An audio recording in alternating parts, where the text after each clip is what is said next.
this is an iHeart podcast. Guaranteed human.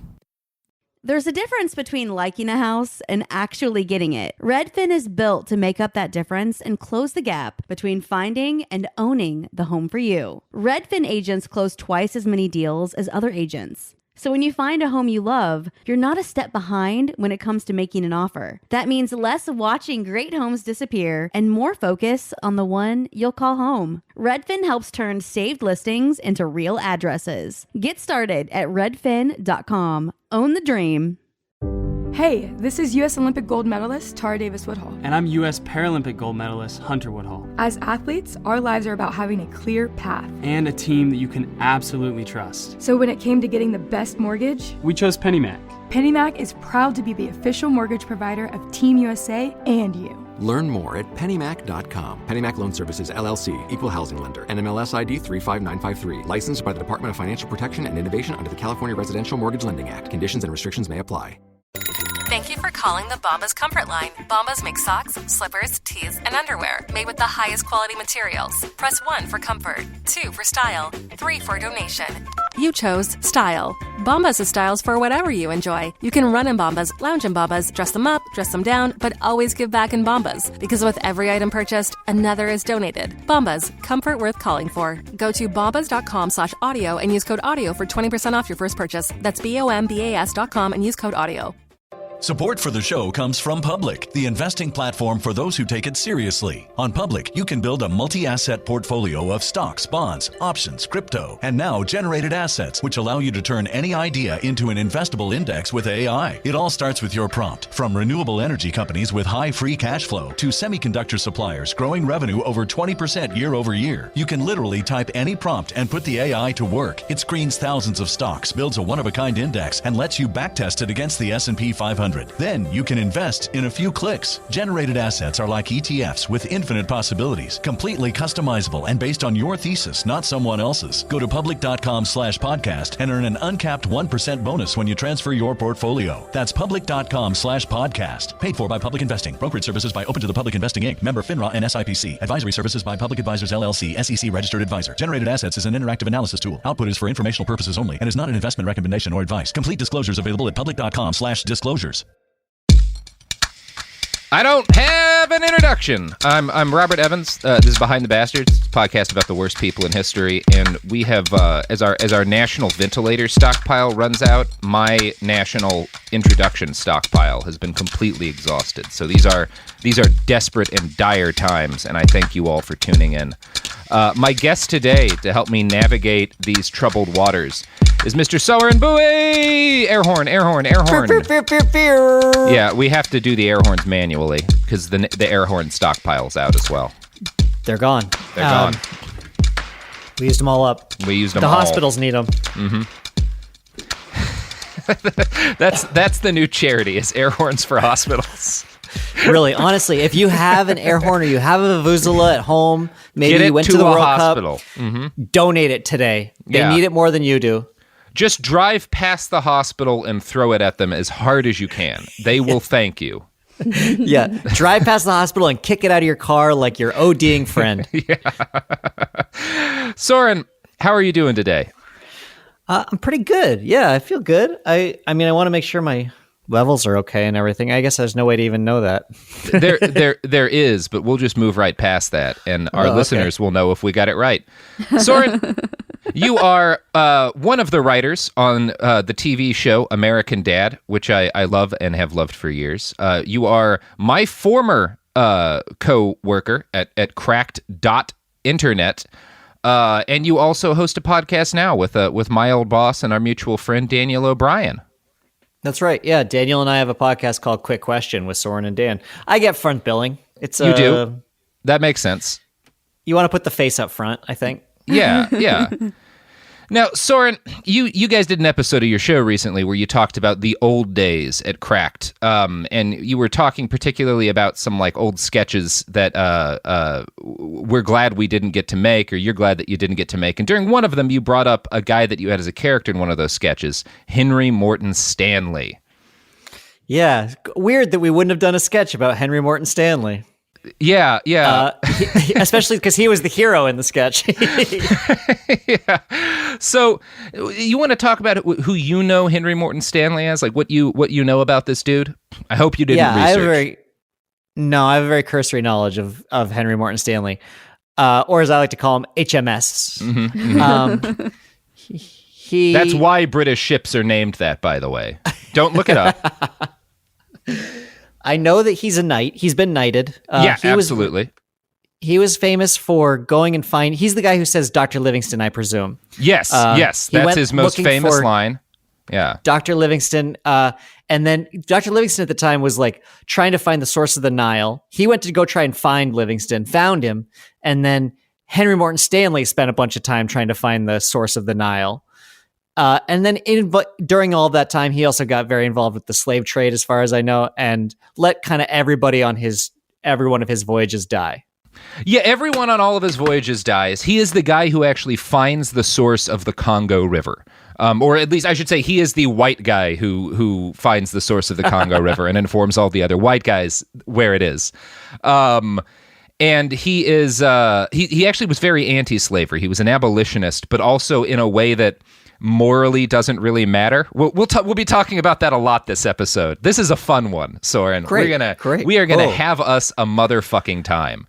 I don't know if you can hear it, but I'm rubbing my hands together like, ooh, delicious. This hot dish in front of me. I can't wait to eat it. One of the reasons I'm excited to talk about this, Soren, is something else that came up in that episode you and Dan did of Quick Question, where you were talking about how, when you had a column at Cracked, or not just when you had a column, when you were on a show that we did called After Hours, which was like a very popular show, and you were one of the characters, and you guys discussed pop culture, and your character was kind of like a caricature of, I think, how like you appear, because you're a very handsome, all-American looking fellow, and so your character is like the archetype of like the high school quarterback kind of guy, right? And yeah, sort of like monotonously handsome. Yeah, and your concern with that, looking back on it years later, is that it kind of contributed to some people's like unrealistic attitudes about masculinity.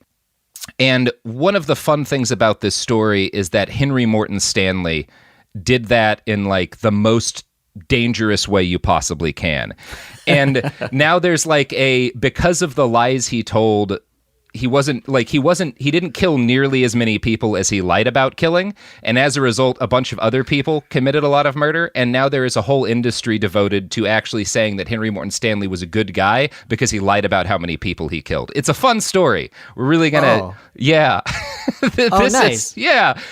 There will be a lot of fun opportunities for conversations about toxic masculinity in this. But let's dig into this son of a bitch. So I love people who lie in the wrong direction. That's wonderful. Yeah, it's really interesting. This is such a wild tale. So we talked about Henry Morton Stanley on my show a little bit earlier, and we talked about King Leopold II of Belgium, who's like the king who conquered Central Africa and killed 13 million people making a rubber factory. Very ambitious. Very ambitious. Yeah. Rode a tricycle a lot. Weird dude. And Stanley was like, we talk about Stanley a bit in that, and one of my sources is King Leopold's Ghost, which is a really good book by Adam Hochschild. And the Stanley that Adam describes was a monster who shot his way through the Congo to discover the source of the river, shot his way back out, and then connived a bunch of African chiefs to hand over their land by making them sign treaties they couldn't read and giving them cloth in return. And like I said, that was kind of most people's interpretation of Stanley for most of the last 100 years, right? Like, he was popular during his lifetime, and pretty quickly afterwards, people were like, oh, this guy was a bad dude. But now there's a whole industry that's sort of cropped up about rehabilitating not just him, but a lot of other British colonial figures. And one of my sources for today's episode is a book written by one of those people. In 2007, a guy named Tim Geel published Stanley, The Impossible Life of Africa's Greatest Explorer. And Geel was able to get access to a never-before-opened trove of Stanley's private letters and journal entries, which is how he learned about stuff like Stanley lying about how many people he'd killed. And Geel is the guy who really starts trying to rehabilitate Stanley by like saying that he was a much better guy than people think he is. And I'm going to quote a little bit from a 2011 Smithsonian Magazine article that gives you an idea of how this is generally sold. Quote, Another Stanley has recently emerged, neither a dauntless hero nor a ruthless control freak. This explorer prevailed in the wilderness not because his will was indomitable, but because he appreciated its limitations and used long-term strategies that social scientists are only now beginning to understand. This new version of Stanley was found, appropriately enough, by Livingston's biographer Tim Geel, a British novelist and expert on Victorian obsessives. Geel drew on thousands of Stanley's letters, yada yada yada. It depicts a flawed character who seems all the more brave and humane for his ambition and insecurity, virtue and fraud. So, and I should say, this article on Smithsonian is arguing that Stanley should be like a productivity guru that we take advice on. It's fun. Like, where this all has gone is real interesting. Oh, that's like, I want those like Columbus apologists to do something like this. Just like, hey, you know what? Columbus maybe got a bad rap, everybody. Maybe he didn't get a fair shake. Yeah, this is going to be full of a lot of that stuff. So I read Geel's book, and I also went through King Leopold's Ghost again, and I did a bunch of other research, and we're going to have a fun time here, Soren. We're just going to have us a good-ass time. So, excellent. Sir Henry Morton Stanley was born on January 28th, 1841, under the name John Rowlands.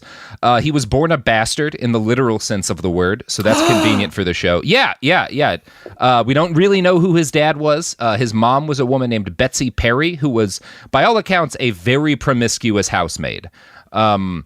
She got around. Historically, that is widely discussed. And it has an impact on Stanley later. So his father was probably a guy named John Rowlands, who was a local town drunk who died from being the town drunk. But we don't really know. And other stories say his dad was a wealthy lawyer who eschewed all connection with his illegitimate child. The important thing is that absolutely nobody wanted this kid around when he was born. Like, wildly unwanted, to an extent that is just heartbreaking, actually. Like, yeah, it's a bummer. I don't know. I've got a kid and I'm around a lot of other kids, and sometimes you can just tell. Yeah, some of them, yes. You're like, nah, nobody wants that kid. That is Soren Bowie's official stance. It's okay if some kids are unwanted. Yeah. Fuck it. If a kid's not wanted, that's your internal clock and your internal compass telling you that's not a good kid. That's a bad one. That kid's going to be a problem. Shouldn't have that kid. So his mother abandoned him basically immediately and left him in the care of his uncles and his grandfather, Moses Perry.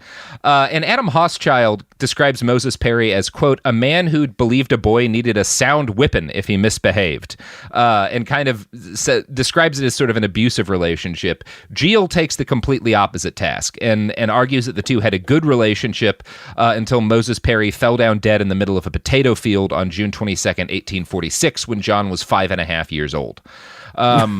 So John was left fully in the care of his two uncles, who did not in fact care very much about him. They subcontracted the gig and paid a poor family to take him in. But eventually that family started asking for more money, and the uncles refused. And so they told John that his older cousin Dick was going to take him to another aunt in a town nearby. And so John and Dick went on an 8-mile walk together, and it was tragically, Soren, it was a walk of lies. As John later wrote, quote, the way seemed interminable and tedious. At last Dick set me down from his shoulders before an immense stone building, and passing through tall iron gates, he pulled at a bell, which I could hear clanging noisily in the distant interior. A somber-faced stranger appeared at the door, who, despite my remonstrances, seized me by the hand and drew me within. Now, as John was being pulled away, his cousin assured him that he would be right back. He was going to get them both cakes, but this was also a lie. In reality, Dick had abandoned his stone building cakes. Yeah. You know, as you do. You go out into the woods, you find the nearest stone building, and it's like, I bet they got cake in there. So John just abandons his cousin to a workhouse. That was the plan from the beginning. Geel writes, quote, the false cajolings and treacherous endearments lavished upon him during that journey would live forever in Henry Stanley's memory. Since that dreadful evening, Stanley would write in his 50s, my resentment has not a whit abated. It would have been far better for me if Dick, being stronger than I, had employed compulsion instead of shattering my confidence and planting the first seeds of distrust in a child's heart. So this is a bad thing that happens. And I'm going to guess you've heard of workhouses, right, Soren? Yeah, I'm familiar. Yeah, now, most people probably have, if only from the Christmas Carol. You know, there's a bit where Ebenezer Scrooge is asked to donate money to the poor, and he asks, are there no prisons? Are there no workhouses? And this is the kind of place that John Rowlands, at age 6, gets put into, the St. Asaph Union Workhouse. So The British government, which was at the time conquering big chunks of the world and stealing their shit, did not like the idea of taking care of their own poor people. And in fact, the powers that be found it disgusting, the idea that they would provide good care for the poor.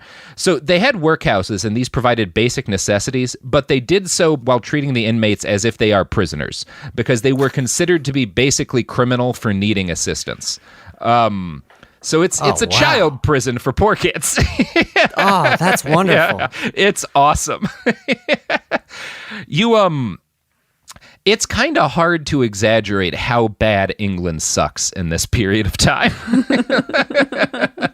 Oh, it's just so bleak. It's so bleak. It's like this factory benighted, coal-drenched hellscape of dying kids and fancy people. It's the best. But like the kids are the working class. Like that's those are the ones who are doing all of the jobs. For some reason, they only made jobs available to children. Well, their little hands can reach all sorts of things, Soren. Yeah, they make very good chimney sweeps. I'll say that. Yeah, incredible chimney sweeps. So inmates at the workhouse, and again, a lot of them are children, are required to wake up at 6 a.m. and they're locked in their dorms at 8 p.m. They received only bread and gruel for food. Husbands and wives were separated, as were parents and children. If you were poor enough to need state assistance, the state decided that you no longer deserved to have a family. Even siblings were kept apart. Poor children were seen as wholly to blame for their circumstances. As an adult, Stanley would write, "It is a fearful fate, that of a British outcast, because the punishment afflicts the mind and breaks the heart." Which is certainly truthful. It is, you read about this guy's background, and it's like, not that this makes his crimes okay, but like, hard to imagine this ending well.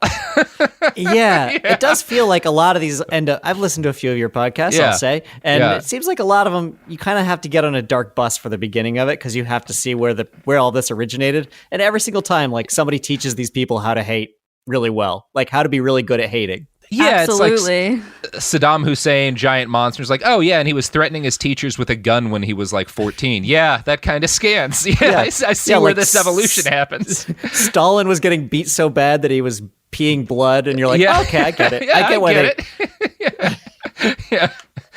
Yeah, okay. It's not so hard to draw these lines together. So it's interesting. Like that line that I just read above is certainly truthful. We have a lot of other accounts from workhouses, and they sucked. But it's hard to trust Stanley on anything because he lied about everything, including his time at St. Asaph's. He would go on to claim later in his writings that he saw a boy beaten to death by James Francis, the school teacher. And the general consensus of historians, based on workhouse records and other people who were in that workhouse at the time, is that nothing like this happened while Stanley was at the school. And in fact, most people who recalled their time there seem to think pretty fondly of this teacher. And so, yeah, it's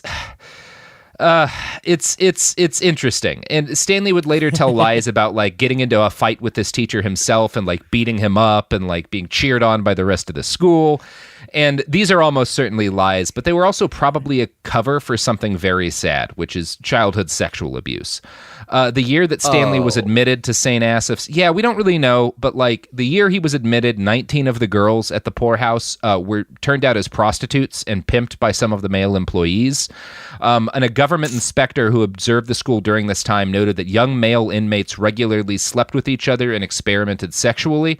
And a lot of that experimentation was probably not consensual on both sides. And yeah. I love that the government has an inspector to go check out the workhouses. Yeah. Like, what is he hoping to find there? Yeah, you are kind of at a loss to like what would have been possibly like you're not doing anything to stop this from happening. So what's your hope here? Yeah. You created a prison for children. Yeah. When you go there, you're like, oh no, they're having sex with each other? You gotta be kidding me. I have to raise the alarm. It turns out things are rather bleak at the child prison.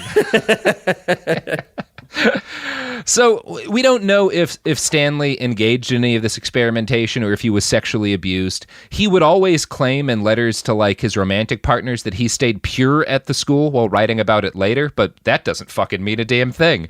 Nope. Whatever the truth, Stanley was noted the rest of his life by everyone who knew him for having an extreme terror of physical and sexual intimacy. And this terror remained with him for the entirety of his life. So something happened. we don't really know what, but this boy walks out of it real changed. Yeah, I think he went in a little changed too. You don't walk through the woods with your surrogate father who's lavishing you with praise and then drops you off at a workhouse and be like, you know what, I'm going to let somebody else in. It feels like the opportunity for me to open my heart to someone else. This is one of those stories that it reads like an experiment for like, how much can we damage a child? Like, if we really go all in, how badly can we fuck a kid up? Yeah. So Stanley did, at the least, receive an education, which, generally was considered to be pretty decent where he went. He learned how to read and write, and he excelled at school while he was in the workhouse. He was awarded a fancy Bible from the local bishop for his scholastic excellence. Young John Rowlands, and again, that's his name at the time, that's his real name is John Rowlands, was particularly enamored by geography and penmanship. Throughout his life, he made a point of writing neatly, almost to an obsessive degree. In King Leopold's Ghost, Hochschild writes, "It was as if, through his handwriting, he were trying to pull himself out of disgrace and turn the script of his life from one of poverty to one of elegance," which I think is probably a pretty accurate description. So John may not have had the very worst childhood a boy could have in Wales, but it was pretty close to that. The defining moment of his early life came when he was 12. His supervisor, quote, "came up to me during the dinner hour when all the inmates were assembled and pointed out a tall woman with an oval face and a great coil of dark hair behind her head. He asked me if I recognized her. 'No, sir,' I replied. 'What, do you not know your own mother?' I started with a burning face and directed a shy glance at her, and perceived she was regarding me with a look of cruel, critical scrutiny. I had expected to feel a gush of tenderness towards her, but her expression was so chilling that the valves of my heart closed with a snap." So that's a bad thing to go through as a kid. Oh, no. Wow. Yeah, that's a rough one. He saw his mom so was she then in the workhouse as well? She had 2 more kids, and she wasn't going to take care of them, but they were also young enough that she couldn't just drop them out. The workhouse basically, I think, made her kind of hang around to finish breastfeeding them and stuff before she could abandon them. So she's there for a while with her other kids before she abandons them, too. And, yeah, not great. It's at least that the record keeping there is good. Yeah, it's really good record keeping. Absolutely. They know, not only do they know that this was his mother, they're not just like taking in kids and being like, yeah, well, the parents didn't want you, we don't know who they are. They're like, no, we're going to keep track so that when you are old enough for the age of revenge, we'll give you a name on a piece of paper and you can go take care of it. It would be so much less depressing if he got revenge on her, but the rest of his life, part of why he lied so much is he was like very dedicated to making his mom proud, and she clearly didn't give a fuck about him and at best wanted his money. It's a fucking bummer, dude. Jesus. So the workhouse remained John Rowlands' life until the age of 15 when he escaped. Now, the reality of the situation seems to be that escape wasn't really hard, and he basically just fucked off because he was old enough to do so. But Stanley felt the need to dream up a lurid lie about how he left the school. And I'm going to quote from Adam Hochschild again.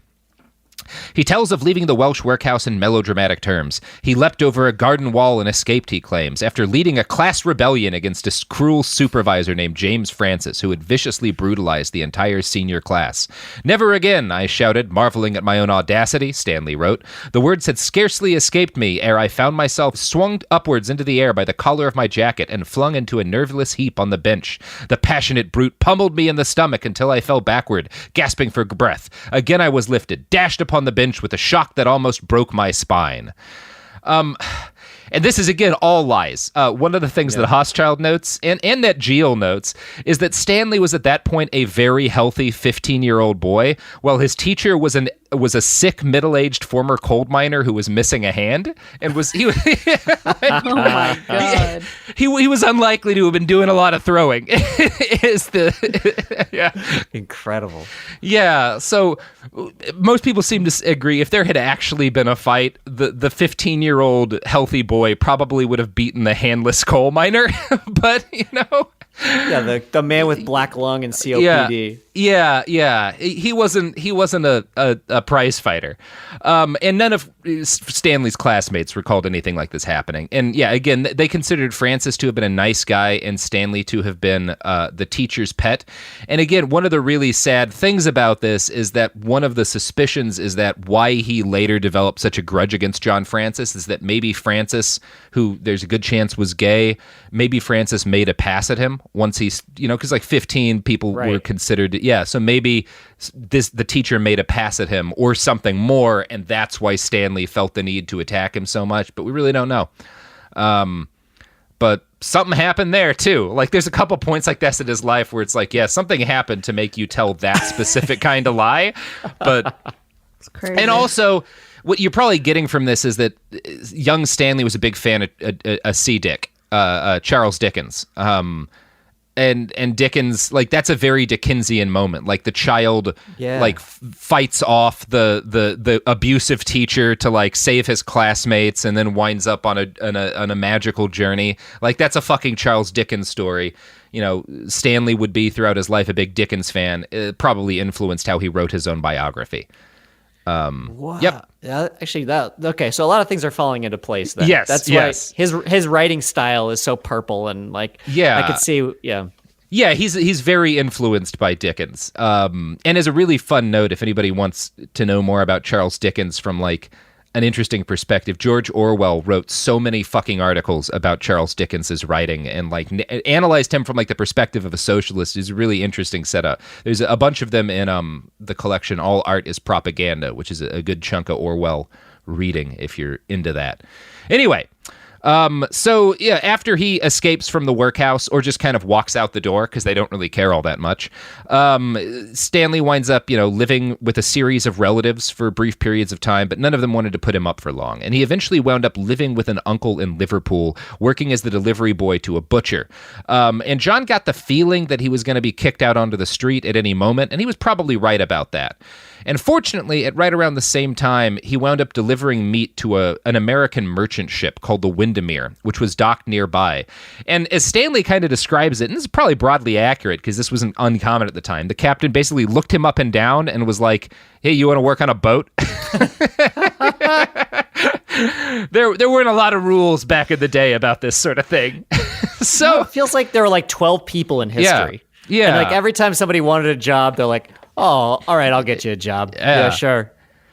Yeah, so he does the pretty normal thing for a poor kid in this part of the world at the time, and he gets a gig fucking working on a boat that takes him to the United States. And John very clearly was not a fan of sea life, and as soon as the Windermere landed in New Orleans in February of 1859, he jumped ship and basically just wandered into America and said, okay, I guess I'm going to have a life here. Because again, you could do that at the time. So... God. In some ways, it's depressing to hear about history. In other ways, I'm like, fuck, everything was so much easier then. That, like, a lot of stuff was easier. You could just be like, you know what? I want to be I feel like I want to be in Louisiana. I will figure out a way to get there. And if I don't die of cholera, no one's going to stop me.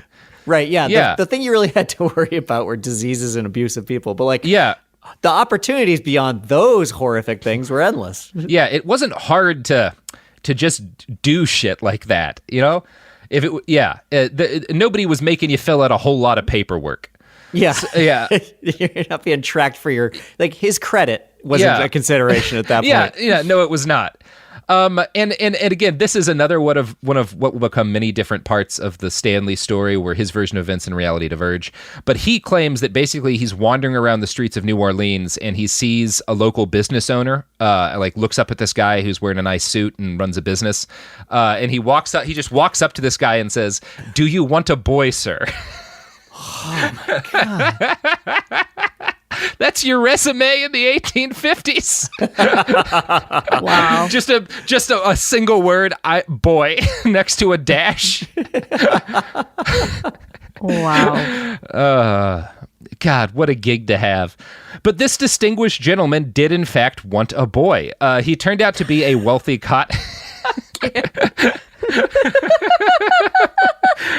Yes, I do need a boy. You know what? I came into town for one of those. I was gonna pick me up a boy at the workhouse, but this is faster. So funny. So, yeah, this gentleman turned out to be the wealthy cotton salesman Henry Hope Stanley, who was a real person and was a very successful merchant in New Orleans at the time.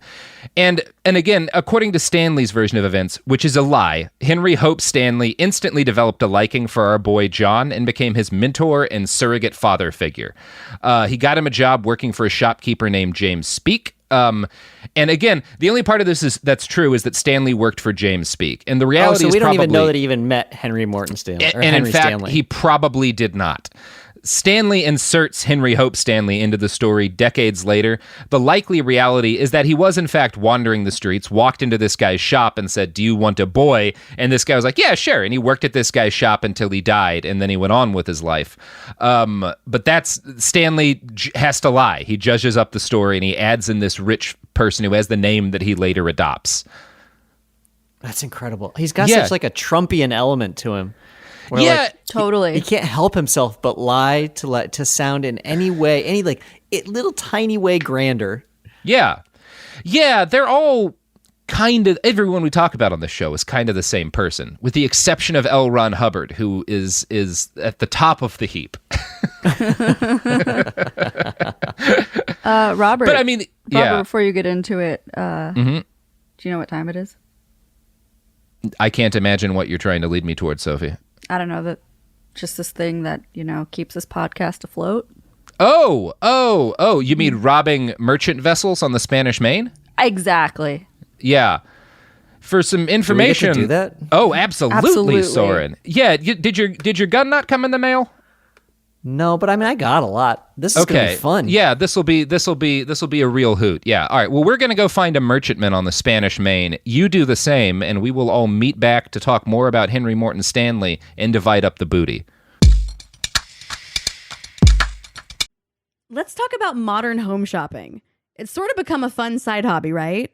Scrolling listings at night, dreaming about kitchens you've never seen, or backyards you haven't even stepped foot in. All from the comfort of pretty much anywhere. Redfin knows a lot of people like you want to own, but are stuck in this browsing mode loop. That's where Redfin flips the script. With listings that update within minutes and tours you can book right from the Redfin app, you can see your dream home the moment it appears. Now, liking a listing is easy, but actually landing it, that's where Redfin comes in. Redfin has over 2,200 agents with local expertise. And Redfin agents close twice as many deals as other agents. That means they want to help you win, not just window shop. Redfin is built to help you go from just looking to wait, this could actually be home. So become the newest neighbor on the block. Visit redfin.com to start finding and start owning. That's redfin.com. You've never been one to settle. Stand down or stand still. You're a lifelong learner, energized by excellence. There's a fire inside you can't ignore. You've got competition to outrun, momentum to build on, and your own high standards to meet. Stop now? Not a chance. At Capella University, we help you catch what you're chasing because you've always had the drive. Now, go earn the degree. Capella University. What can't you do? Visit capella.edu to learn more. Now I'd like to introduce you to Meaningful Beauty, the famed skincare brand created by iconic supermodel Cindy Crawford. It's her secret to absolutely gorgeous skin. Meaningful Beauty makes powerful and effective skincare simple, and it's loved by millions of women. It's formulated for all ages and all skin tones and types, and it's designed to work as a complete skincare system, leaving your skin feeling soft, smooth, and nourished. I recommend starting with Cindy's full regimen, which contains all 5 of her best-selling products, including the amazing youth-activating melon serum. This next-generation serum has the power of melon leaf stem cell technology. It's melon leaf stem cells encapsulated for freshness and released onto the skin to support a visible reduction in the appearance of wrinkles. With thousands of glowing 5-star reviews, why not give it a try? Subscribe today and you can get the amazing Meaningful Beauty system for just $49.95. That includes our introductory 5-piece system, free gifts, free shipping, and a 60-day money-back guarantee. All of that available at meaningfulbeauty.com. For period protection you can put on and forget about, nothing beats Knix leak-proof underwear. North America's #1 leak-proof underwear brand. Let's face it, life can be unpredictable, but your leak-proof underwear shouldn't be. That's why millions of people choose Knix. For periods, for light leaks, for everyday freshness. Knix undies are super comfy, super absorbent, and made to handle whatever your day throws at you. Day 2 of your period? Covered. Your daily run? No problem. That big sneeze? You know the one. Yep, we've got you. And with styles like bikinis, boy shorts, thongs, and high-rise, plus sizes from extra small to 4XL, Knix makes it easy to find your perfect fit. Say goodbye to stress and leaks, and say hello to undies that work just as hard as you do, no matter the leak. Find the style and level of protection you want at Knix.com and use code FLOW15 for 15% off. That's KNIX.com, code FLOW15 for 15% off. Knix, for your leaks, for your life. We're back. Oh my gosh, that was some good pillaging, some good looting.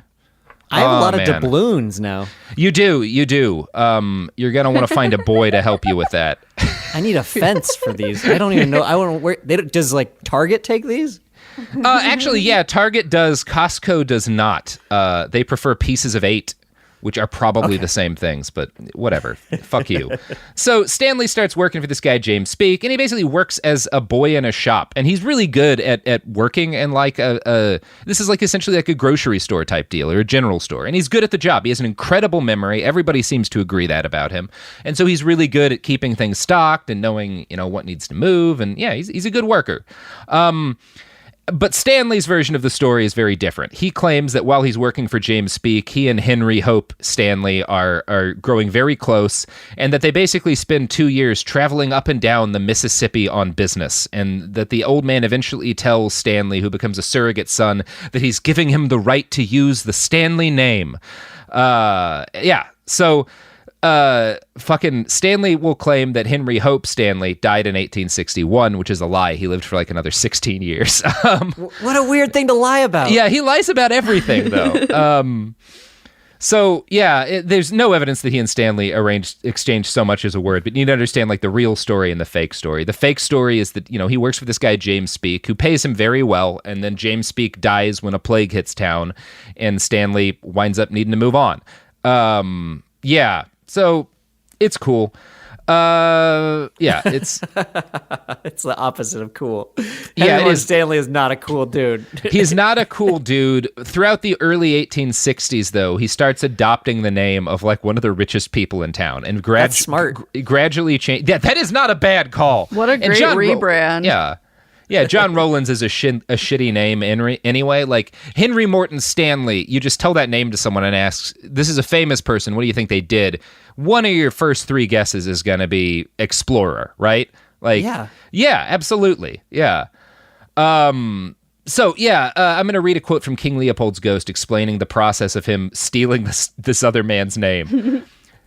In the 1860 New Orleans census, he is listed as J. Rowling. A woman who knew him at the time remembered him as John Rowlands, smart as a whip and much given to bragging, big talk, and telling stories, she said.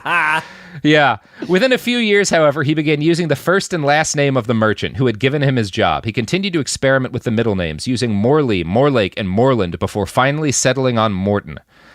So yeah, that's more or less the truth. And Tim Jeal's revisionist history of Stanley, the one that's like really pro-Stanley, goes into the fact that he's lying about all of this. Like, Jeal, in a lot of ways, it's a very valuable book because, again, he was like the first guy with access to this dude's notes. There's a lot of it that's in there that's interesting. The stuff that's shitty, I think, is actually Jeal's personal conclusions about everything.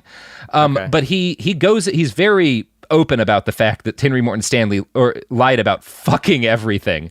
But he has all these really fun explanations and justifications for why Stanley lied in every case. Like, he's defensive of his biography subject, and he feels the need to like explain why it's cool that he did all this.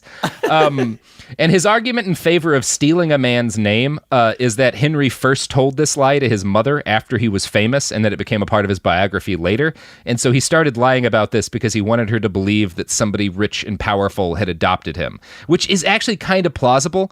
That like he wanted, because he'd been abandoned by every single adult in his childhood, he wanted to be able to go back to them and be like, this guy was rich and cool, and he thought I was good enough to be his son. He wanted me. Yeah, which is a bummer and kind of scans. Like, I'll give Jeal that one. Later on, his justifications get worse. That one, yeah, I could see that being the truth. And Jeal goes on to note, And this is where we get into him being really defensive, and I find it fun. Yet his lies have led his critics to treat him with disdain and condescension ever since. His private lies to his mother were made public by her without his knowledge, thus making it all but impossible for him to be honest later. Young people who lie usually do so because they feel bad about themselves and need to enhance their self-esteem. That Stanley should have been trapped for the whole of his life and by what he had said to his mother during his 20s was a personal tragedy for him and for his subsequent reputation. And one of the things that's interesting about Gilles is he is as frustrated at people judging Stanley for this as he is at them judging Stanley for gunning people down in the Congo. Like, it's both have equal weight in his mind. Yeah, they absolutely do, and it's fun. I think that not fun without meeting Gilles, I'm pretty confident that he's a liar. He's somebody who has lied in his past. He's like, look, kids lie because they're uncomfortable. Yes, they do, but that's not why we're critical of Stanley. Now, so anyway, for a while, Henry worked at a general store in a log cabin selling all sorts of tools that people needed as they kind of moved into the less settled parts of Louisiana. He became particularly interested in different sorts of rifles and revolvers and became very knowledgeable about firearms. And this was as much out of necessity as interest. Southern culture at the time was brutal in ways we don't normally talk about because there was slavery, and that's kind of everyone's focus on how brutal that was. But the brutality extended throughout every layer of Southern culture, and included the fact that plantation owners and their like were extremely physically aggressive people as a matter of rule. Something about owning hundreds of human beings seems like it makes you unwilling to listen to what anyone else has to say. And Gilles has actually a pretty good quote here. It shocked Henry after the civilities of the city to witness gunfights and to hear about murders and disappearances. With so many vain and violent men around him, possessing natures as sensitive as hair triggers, he was careful not to argue with any backwoodsman or planter who might draw a gun on the least provocation. However amiable they might originally have been, their isolation had promoted the growth of egotism. These Southern gentlemen talked endlessly about their honor and often acted to avenge it. In this environment, it was every man for himself. So in case of trouble, Henry bought a Smith & Wesson revolver and practiced with it until he could sever a pack thread at 20 paces. So yeah, I feel like that's still that's like a lesson you can still live by today. Yeah. If you're gonna live in the South, learn how to sever a thread with a revolver and keep it on you at all times. I've always said that. Yeah. And if you're in a rural area, don't fuck with anybody there. Absolutely not. Yeah. Don't argue with people out in the sticks. Just move along. Just get going. Yeah. Keep on trucking. Yeah. So people who knew Stanley during this period described him as talkative and intelligent, short but burly and confident, unless he was asked about his family.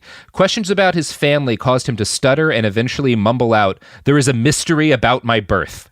Wait, he's not even a good liar. No. I didn't even think about that in person when he was actually doing his lying. He was not really bad at it. No, he doesn't seem to have been great at it. He was a good writing liar. So after a year or so in Louisiana, Stanley's boss died, and Stanley was forced to move to Cypress Bend at the age of 19. He got a job at another store and rented a room at a cheap boarding house. And Stanley stood out there. His colorful neckerchiefs and his habitual cleanliness were at odds with the sort of people who crashed at what was essentially a mix between a shitty motel and a for-profit homeless shelter. Like, that's kind of what a boarding house is in this part of the world at the time.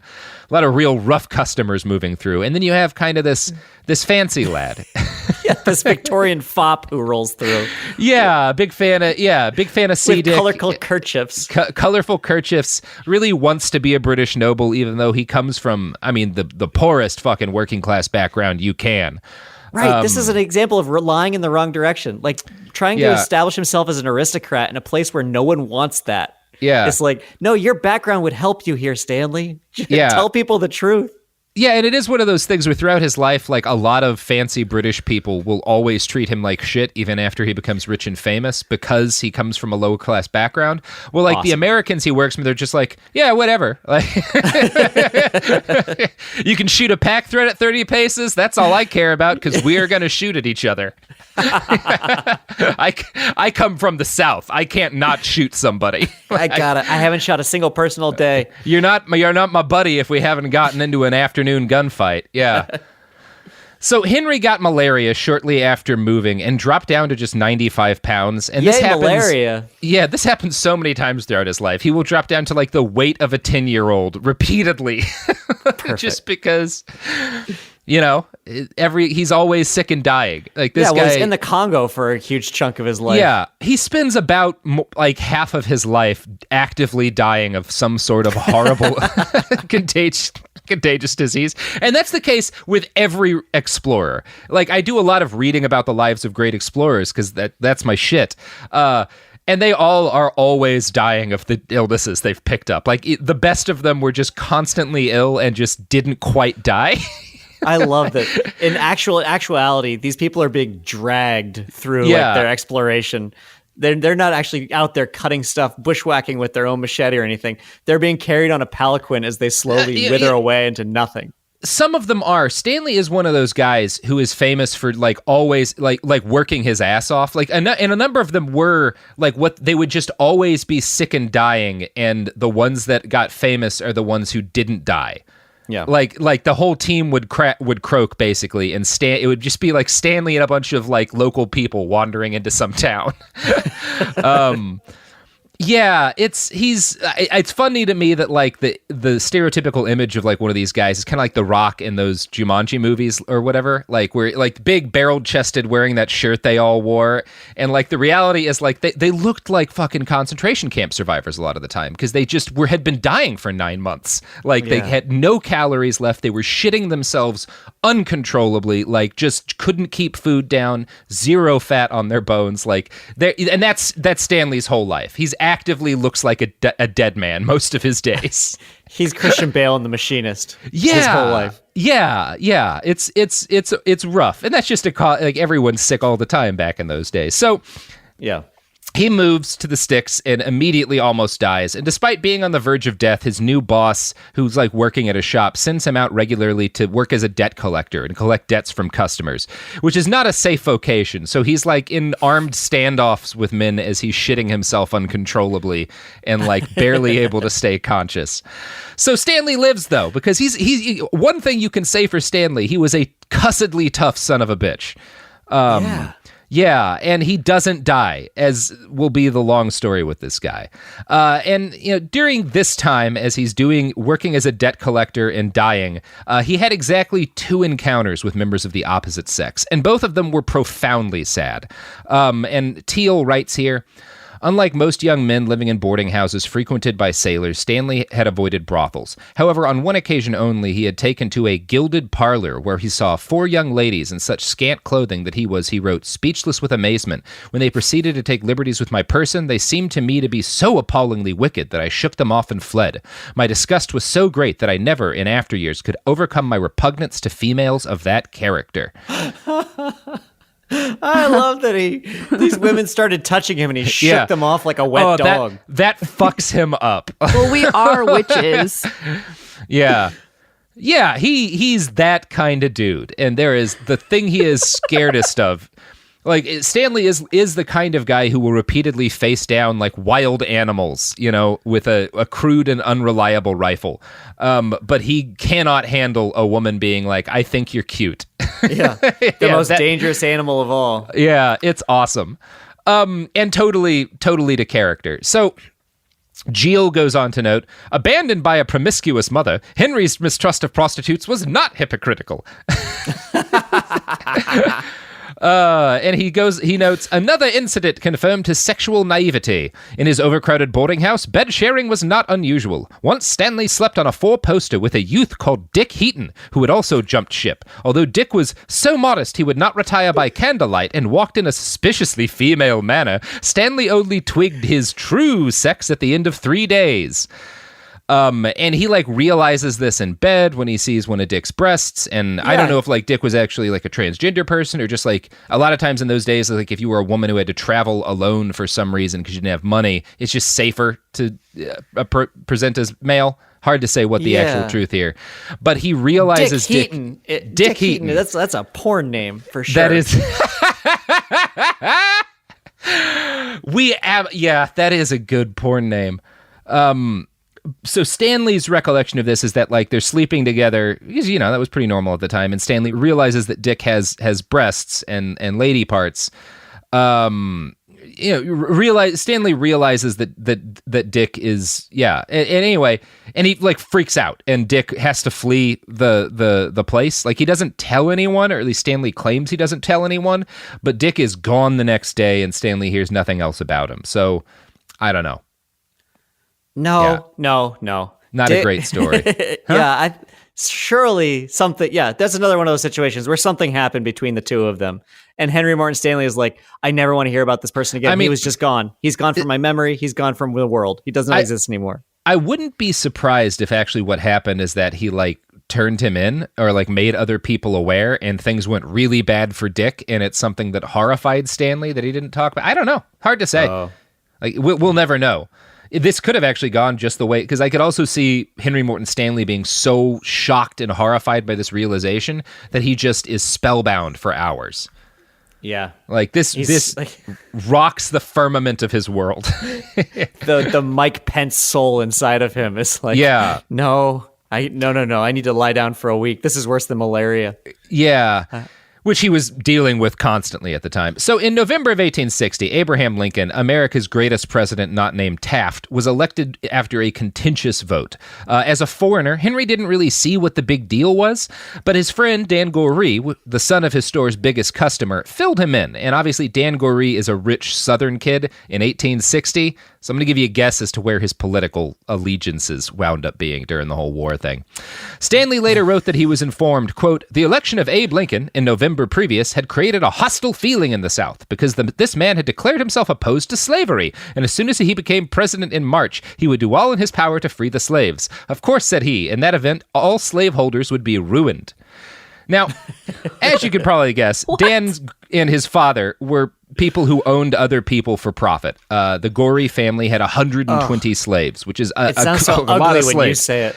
Yeah. I apologize. Now, Dan told Henry that he suspected the South would secede over the issue of slavery, and whatever else you can say, he was not wrong about that.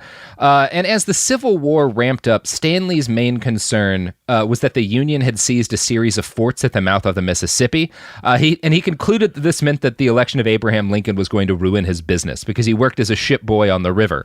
And so that's why he says he decides to volunteer for the Confederate Army, or at least that's part of it. So one of the funniest things in the world, Soren, in the whole goddamn world, is reading Tim Geel try to explain how Henry Morton Stanley, a man who fought for the Confederate Army, did not support slavery and was not a racist. He spends so much of this book arguing that Stanley wasn't a racist, and it is the funniest goddamn thing. I mean, it's really amusing. I'm going to read you a selection from Tim Geel's book Stanley, so you can hear this man explain how totally not racist Stanley was. Yes. Though Henry expressed no revulsion toward slavery in the Deep South, which was legal and accepted by everyone he knew, he was not prejudiced against black people. Thought it was fine to own them, but that doesn't mean you're prejudiced. You can be racist and you can be not anti-racist and fine with slavery. It's possible, totally possible. I guess that is an argument. No, I think these people are perfectly equal to me in every way, and I just own them by dint of force. Like, I guess at least that's honest. Boy, oh boy. I love that. I love Jill that he's like, look, he lived with slavery and maybe got advantages from it, but it was legal. Everybody, it's fine. It's legal. It's fine. Not just got advantages from it, like actively fought and was willing to kill for it. It is a stance to take. Yes, he fought for slavery, but he wasn't racist. Excellent. It's great, dude. So I'm not even done with this fucking quote. So he just explains that he's not prejudiced against black people. Indeed, he had lived in a New Orleans boarding house that was owned by a freed black woman and had been recommended to him by 2 of James Speake's slaves. Oh boy. Now, Soren, you know who won't fight for slavery in 1860? Abraham Lincoln? That is accurate. And also the products and services that support this podcast, many of which are Abraham Lincoln. He's a big donor to the pod. The ghost of Abraham Lincoln. Here we go.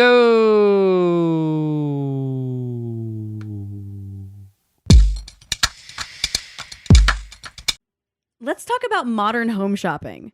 It's sort of become a fun side hobby, right? Scrolling listings at night, dreaming about kitchens you've never seen, or backyards you haven't even stepped foot in, all from the comfort of pretty much anywhere. Redfin knows a lot of people like you want to own, but are stuck in this browsing mode loop. That's where Redfin flips the script. With listings that update within minutes and tours you can book right from the Redfin app, you can see your dream home the moment it appears. Now, liking a listing is easy, but actually landing it, that's where Redfin comes in. Redfin has over 2,200 agents with local expertise. And Redfin agents close twice as many deals as other agents. That means they want to help you win, not just window shop. Redfin is built to help you go from just looking to wait, this could actually be home. So become the newest neighbor on the block. Visit redfin.com to start finding and start owning. That's redfin.com.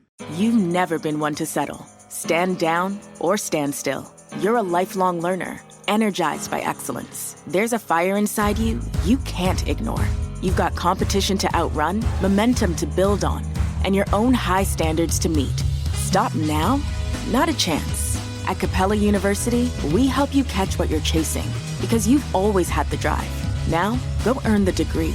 Capella University. What can't you do? Visit capella.edu to learn more. Now I'd like to introduce you to Meaningful Beauty, the famed skincare brand created by iconic supermodel Cindy Crawford. It's her secret to absolutely gorgeous skin. Meaningful Beauty makes powerful and effective skincare simple, and it's loved by millions of women. It's formulated for all ages and all skin tones and types, and it's designed to work as a complete skincare system, leaving your skin feeling soft, smooth, and nourished. I recommend starting with Cindy's full regimen, which contains all 5 of her best-selling products, including the amazing youth-activating melon serum. This next generation serum has the power of melon leaf stem cell technology. It's melon leaf stem cells encapsulated for freshness and released onto the skin to support a visible reduction in the appearance of wrinkles. With thousands of glowing 5-star reviews, why not give it a try? Subscribe today and you can get the amazing Meaningful Beauty system for just $49.95. That includes our introductory 5-piece system, free gifts, free shipping, and a 60-day money-back guarantee. All of that available at meaningfulbeauty.com.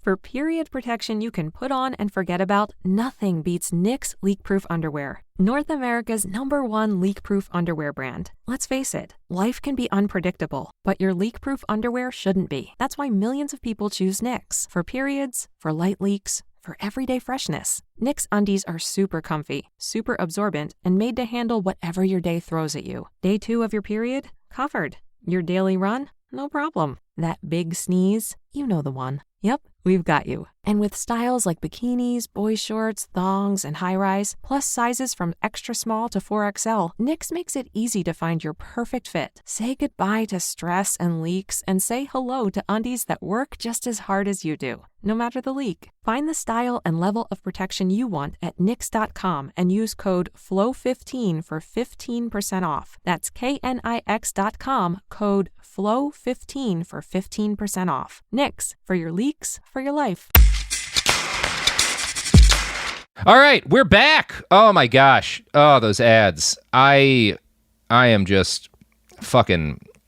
You could hang a pipe rail gate off me. That's how hard I am. Anyway, let's roll back into the episode and not analyze that too much. Yeah, okay, we are still making it through this fucking paragraph of Tim Geel explaining why it's not racist to fight for the Confederacy. My God. So he's just explained that he lived in a New Orleans boarding house that was owned by a free black woman. Quote, a frenzied desire to fight the Yankees inflamed most of the young men Stanley knew, and most of the young women urged them on. Many customers of the store joined up after Captain Samuel G. Smith raised a local company called the Dixie Grays. Because Henry felt the quarrel was not really his and was puzzled that whites meant to fight one another over the rights of blacks, he did not enlist, but on receiving...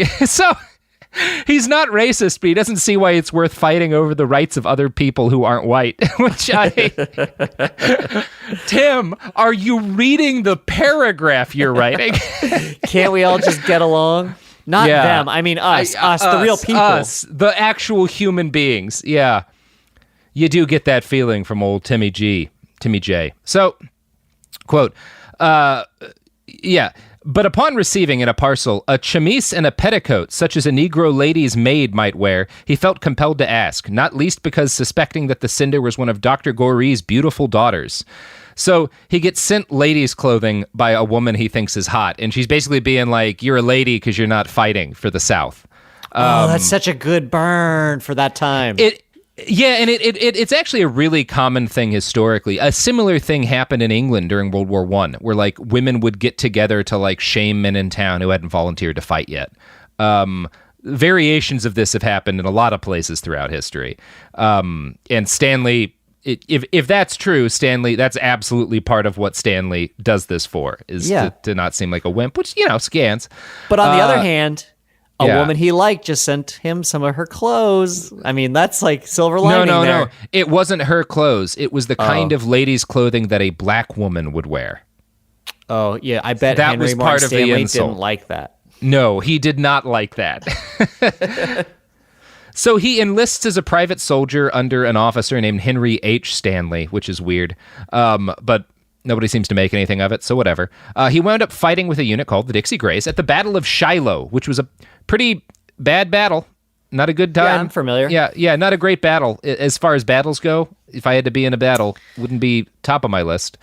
He fought against the army of, I don't know about you, Soren, but my favorite career alcoholic, Ulysses Simpson Grant. What a hero. Fucking love alcoholic Grant. And crybaby. He fucking ruled, dude. Oh my gosh. So Stanley saw heavy, nightmarish combat during the first day of the battle, and many of his friends were shot dead immediately in front of him. He later wrote of his feelings while standing in the carnage that he felt shocked to see, quote, that the human form we made so much of should now be mutilated, hacked, and outraged, and that life, hitherto guarded as a sacred thing, should be given up to death. So that's cool. All right, Henry. Yeah, we know what come war on, is, man. Henry. Yeah, it's lame. You're about the 80 billionth person to write about that. And what you're about to do is you're about to do exactly that to hundreds of people. Oh my gosh, so many more than hundreds, Soren. So he was captured on the second day of fighting and found himself imprisoned in a POW camp outside of Chicago. And this was not a nice place, although it probably compared favorably to the workhouse he'd grown up in. After a brief confinement, he was given the opportunity to free himself by enlisting in the Union Army and fighting for the other side. Adam Hochschild of King Leopold's Ghosts writes that he promptly agreed to do so, and this is one of the few places where Hochschild has kind of a more positive view of Stanley than Tim Jean does. But Tim Jean doesn't mean it that way. He disagrees with this and thinks that it was hard for Stanley to leave the Confederacy. Quote, Henry held out for 6 weeks before changing sides. He had been through hell with his fellow Southerners and felt disloyal. But as a foreigner embroiled in the war by chance and having little understanding of the conflict's true significance, Stanley's behavior was not forgivable. And it's funny, because he says that he really just didn't understand what all this fighting was about. And then later in the book, when Stanley becomes an anti-slavery crusader, makes a huge point about how good it was that he was an abolitionist. So how could he not have known what this fight was about? That's great. So it's awesome. It's so cool. Yeah, It's cool that he feels the need to explain why leaving the Confederate Army was, quote, not unforgivable. That says a lot about Gene. That wasn't anyone's question, Tim.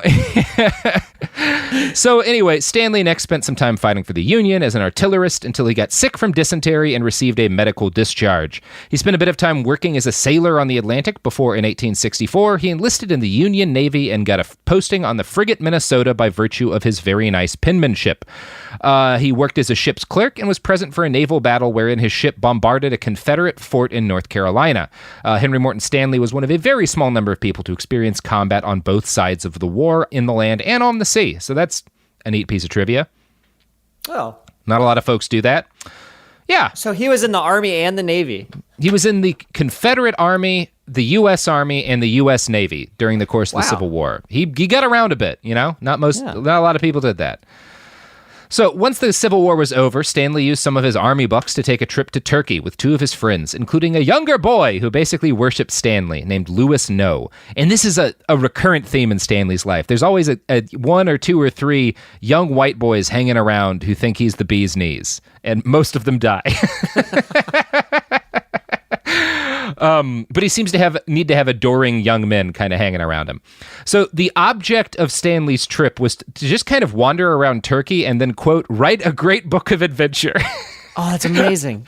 Yeah, it is like it's like the career that I dreamed of having when I was 9. Yeah. Yeah. It's like, go find yourself in this Yeah. foreign country and then write a gripping book about it.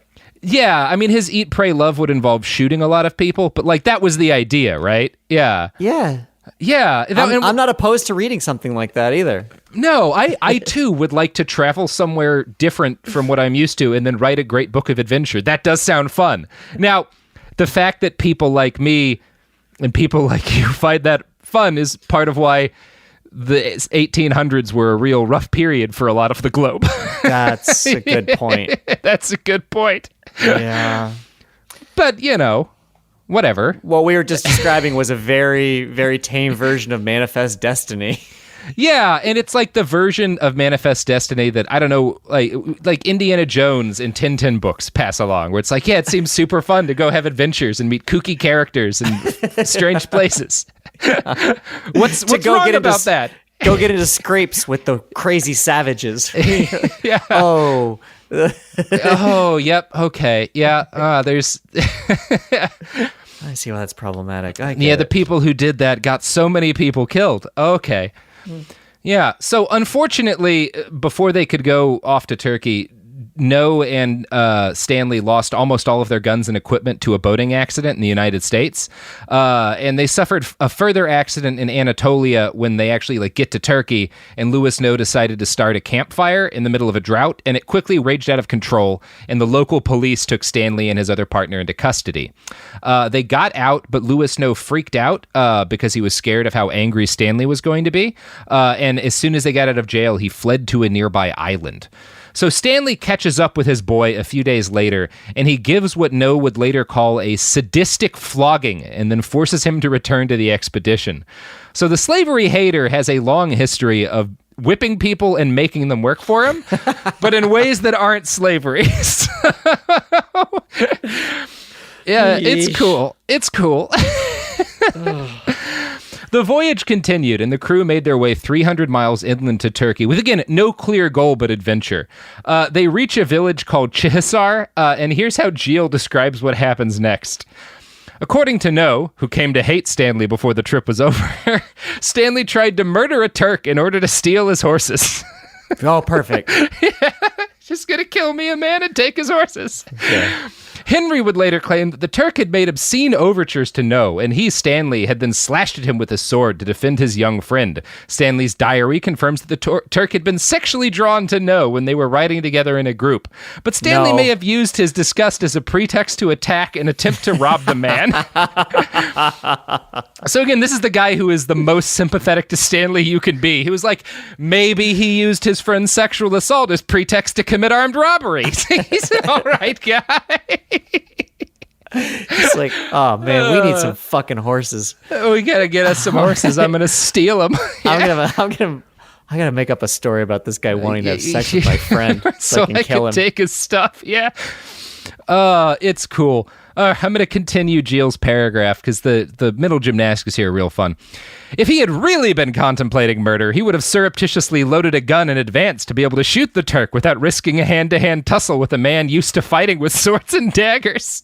Oh, so both being like, look, here's what he would have done if he really wanted to kill the guy, and also going, of course, Turks naturally know how to fight with daggers. You always see them with those long, curved swords. But Henry made no such preparation. After his hands had been badly cut in the fight and he was desperate to end it, he failed to lay hands on a single loaded gun among the weapons he had brought with him. So, he also didn't kill him in vengeance, so he's a good guy. Yeah. It's so fun. So... reputation spotless still. Let's move on, everyone. Still a flawless man. Oh, man. Now, Stanley and his men were surrounded by angry Turks, and they opted to surrender rather than fight. They were beaten, tied up, and robbed, and Louis Noe was raped at knife point repeatedly. They survived, though, and successfully brought suit against the men who'd attacked them. Stanley won a $1,200 judgment, and he gave Louis Noe the smallest share. Yeah.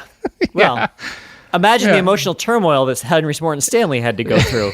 Seeing his boy encounter. get beaten like that, yeah. Oh, good Lord. So Stanley returned to the United States and got a job as a reporter. And this is the first time in his life when Henry Morton Stanley was good at something. His beat was the Indian Wars, which in 1867 were not at a hopeful point for the Native American side. And most of what Stanley saw in person were like, we would call them desperate peace negotiations by the victims of a genocide and the genociders. Now, this is the area where Hochschild and Geel diverge substantially, or at least one of them. Hochschild claims that Stanley just lied and invented fake battles and massacres to basically rile up people's blood with lines like this. The Indians, true to their promises, true to their bloody instincts, true to their savage hatred of the white race, true to the lessons instilled in their bosoms by their progenitors, are on the warpath. Yeah, that's a bad one. Yeah, that's a bad one. Geel has a totally different attitude and says that Stanley did witness some horrible crimes by Native Americans, but that he also reported sympathetically on them because he thought they'd been mistreated by the white man. And he provides several examples of this. And the reality seems to be that, number one, it wasn't uncommon to both write lies about the brutality of Native Americans and also write sympathetically about their plight. That was huge in Europe. There was this both all throughout. We talk about this in our Karl May episode, who's Hitler's favorite novelist and wrote a bunch of cowboy books. May simultaneously wrote about how tragic it was that Native Americans were being exterminated and also portrayed them as brutal, savage monsters. He did both simultaneously, and that was kind of pretty common among Europeans. And Stanley did the same thing. So yeah, it's cool. Later, when explaining why it's okay that Stanley vastly exaggerated the number of people that he killed, Tim Geel cites this as a justification. Quote, the knowledge he had gained when reporting from the Indian Wars that Americans like to read about Red Indians being killed in retaliation for injuries. Yeah, so there's a guy who's very sympathetic toward the Native Americans. Yes. The least racist person possible, Soren. Come on. What? Let's give him a break, everybody. The funniest part of Geel's biography is the multiple points where he offhandedly expresses that he's cleared Stanley from any charges of racism. Just we can just dispense with that because I've proved he wasn't. Yeah. Okay. It's so good. So eventually the quality of Stanley's articles earned him the attention of James Gordon Bennett Jr., the owner of the New York Herald, which was at the time one of the most profitable publications in the world at the moment. I would try to compare it to a modern publication, but I can't think of a profitable one, so we're just going to move on past that. Stanley finangled himself a job, basically working for free to report on a war between the British government and the Emperor of Abyssinia. So Stanley's one of those guys who's sometimes you got to write for free to get exposure.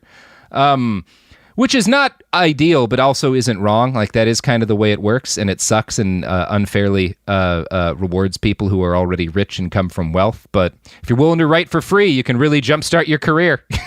Yeah, or if either you're rich or you're used to living in absolute squalor your entire life. Yes, that is the path I took and lived in a place where the ceiling collapsed on me more than once. Quote, here's talking about Adam Hochschild describing his first war corresponding gig. At Suez on his way to the war, Stanley bribed the cheap telegraph clerk to make sure that when correspondence reports arrived from the front, his would be the first cabled home. His foresight paid off, and his glowing account of how the British won the war's only significant battle was the first to reach the world. In a grand stroke of luck, the trans-Mediterranean telegraph cable broke just after Stanley's stories were sent off. The dispatches of his exasperated rivals and even the British Army's official reports had to travel part of the way to Europe by ship. In a Cairo hotel in June 1868, Stanley savored his scoop and the news that he had been named a permanent roving foreign correspondent for the Herald. He was 27 years old. So, really fucks up his fellow reporters, but not a dumb call. Yeah, you got it right.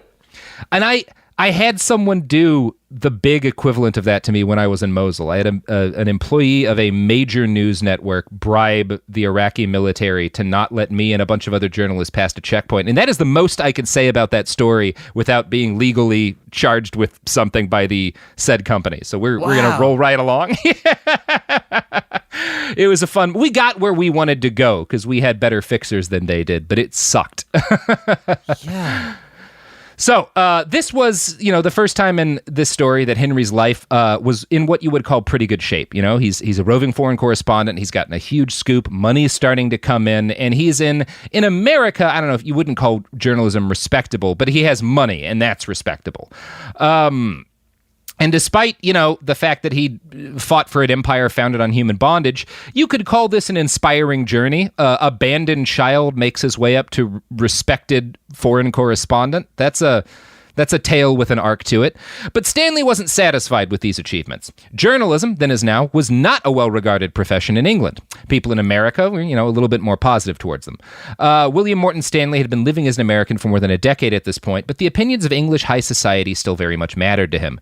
And he knew that the only real way for a man like him to sneak his way into the tippy top of English society was to become the most respected thing of that day, an African explorer. And that, Soren, is where we're going to roll into in part 2. Are you ready for this shit?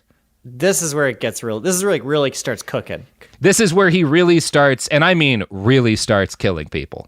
Like he's been doing some killing, don't get me wrong, but he really ends some lives here. All right, I can't wait. All right, Soren. You got anything to plug? Yeah. I have my podcast, which is Soren and Dan. It's called Quick Question with Soren and Dan, actually. I don't even know the name of my own podcast. You can also find me on Twitter at Soren_LTD. And you can watch American Dad. We got new episodes coming out in May. He sure does. You can find us on the internet at behindthebastards.com, and you'll have plenty of time to do that, what with the whole being stuck inside thing. You can buy t-shirts if you need to hire your nakedness in these times. I'm actually shocked that our t-shirt sales are more or less the same, just because I didn't imagine. I thought a lot more people would be going shirtless during this period of time, and I haven't really processed my feelings on that. But I'm bummed. We have Anderson merch. We do have Anderson merch. Yeah. And people should continue buying that so that they can use it to craft the flags that wave over the glorious revolution. Just wait until August. Those shirt sales will start tanking. And then buy a mug, buy a magnet, buy a sticker. If you still have money, because the economy hasn't collapsed. If not, continue enjoying our free content. Check out some of the sources for this episode. And go hug a cat. You can still do that a lot of the time if you already have one. Don't hug a stranger's cat. You might spread the COVID. That's true. Which has bummed me out. I love hugging strange cats. You can also follow Robert on Twitter at iWriteOK. You can follow us on Twitter and Instagram at BastardsPod. You can find the sources for this podcast under the episode description on all the apps you use. And wash your hands. Wash your hands. Just sanitize those cats before you hug them. You could do that still, Robert. I do, but they just hate, you know what, they hate the tequila sprayer, and I can't think of another way to sanitize a cat quickly. But they don't like the hugging much either, so it shouldn't be much. It's kind of a wash for you. Especially after I've sprayed them with the tequila. It is just not good. Anyway, the episode's over. Yeah. All right.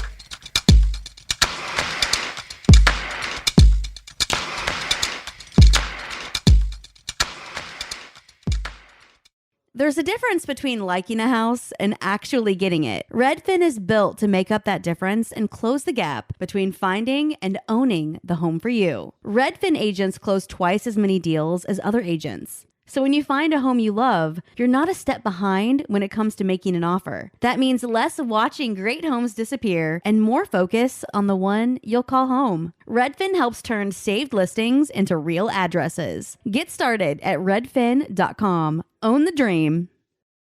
A BetterHelp ad. We get it. February is full of flowers, candy, and, of course, lots of talk about relationships. It can feel like everyone else has it all together in their love lives. But the truth is, we're all still figuring it out. Whether you're working on your marriage, navigating the dating apps, or prioritizing staying single, no matter where you are, you're right on time. Therapy can help you find your way and take some of the pressure off yourself so you can determine what you want, what feels heavy, and how you can feel lighter. Just a little bit of outside perspective from a professional can lead to new understanding and a lot of progress. So the next time you're feeling iffy about your love life, try therapy with BetterHelp and see where it takes you. And remember, you're right on time. Visit BetterHelp.com for 10% off. That's BetterHelp.com. This is Jacob Goldstein from What's Your Problem? When you buy business software from lots of vendors, the costs add up and it gets complicated and confusing.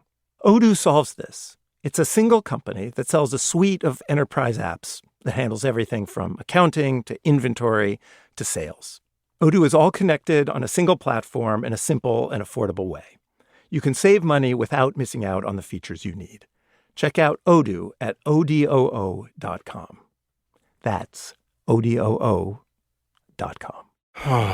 Sink into affordable luxury. Anabe is the only machine washable sofa, inside and out. With stain-resistant slip covers and a cloud-like frame duvet, everything goes right in the wash. Plus, the modular design lets you change the look of your space anytime. Visit WashableSofas.com to upgrade your home. Shop up to 60% off site-wide, with sofas starting at just $699 and a 30-day money-back guarantee. Shop now at WashableSofas.com. Offers are subject to change, and certain restrictions may apply. This is an iHeart podcast. Guaranteed Human.